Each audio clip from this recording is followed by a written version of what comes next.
Hello guys, welcome back to NFT Inspo. For today's video, we are going to show you how to deposit money in Bybit from bank account. So if you're interested, let's start tutorial. So first thing that we need to do here is we need to go to bybit.com, and from here what we need to do next is log in into your account. Once logged in, the next thing you want to do here is you need to locate the buy crypto option or link.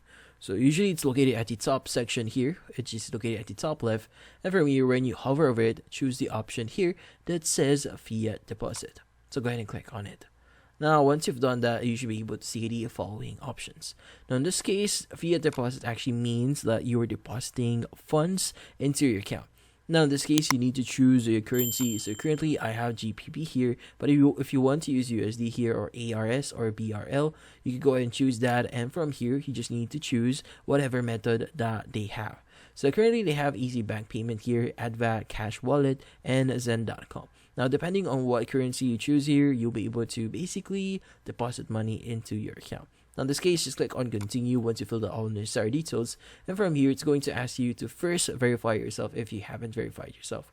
Then in this case, go ahead and verify yourself. And once you verified yourself, go ahead and follow the steps for you to make the transaction or deposit into your account. And that's about it. So hopefully this video was able to help you. Like and subscribe to NFT Inspo. Thank you for watching.